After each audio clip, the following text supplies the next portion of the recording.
A premium species that is considered endangered. What tree is this? Introducing Molabe, Vitex parviflora of the family Lamiaceae. It is also called a small flower chase tree.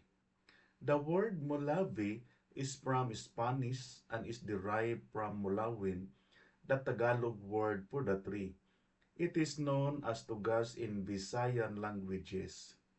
The genus Vitex is derived from the Latin word veo, to wave or tie up, which refers to a species of Vitex used in basketry.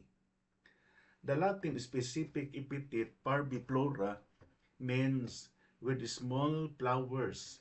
It is called Mela in Sri Lanka and India, Gopasa in Indonesia, Leban in Malaysia, Quieto in Myanmar, Beno in Thailand, and Benlen in Vietnam. The tree is considered a premium species and an endangered species. What is an endangered species? Endangered species refers to a species, subspecies, varieties, or forma that is not critically endangered, but whose survival in the wild is unlikely if the causal factors continue operating. In simpler words, Molabe is becoming smaller in the forest due to cutting. Molabe occurs in New Guinea, Moluccas, Micronesia, the Solomon Islands, and the Bismarck Archipelago.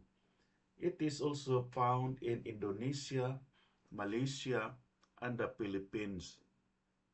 Molabe is a medium-sized, fast-growing evergreen tree in low elevations and along sea coast.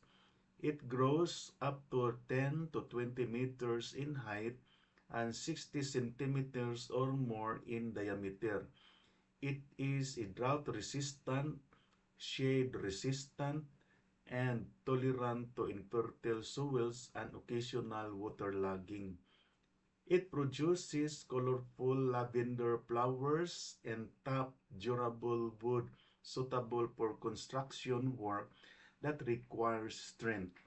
Examples include railroad ties, bridge posts, high-grade furniture, and agricultural implements. The wood is also used for carving and shipbuilding.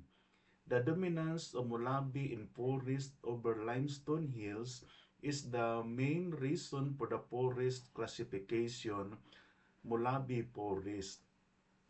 Molabe has several medicinal values.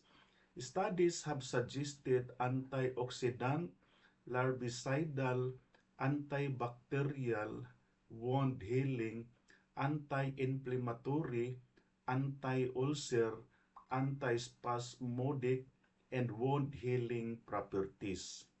Decoction or infusion of wood is considered a remedy for poisons as it induces vomiting.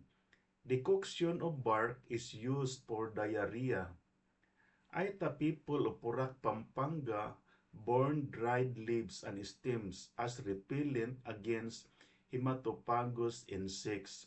Aitas of the Malupihan, Bataan use peels, stems, and leaves to prepare baths during and after pregnancy. In Southeast Asia, it is used for stomatitis, anorexia, blindness, leprosy, worm infestation, and rheumatic swellings. This is marks caring for the environment is not only a choice but a responsibility. Our efforts, even if small, when combined, can make life for a better future. Thank you and God bless.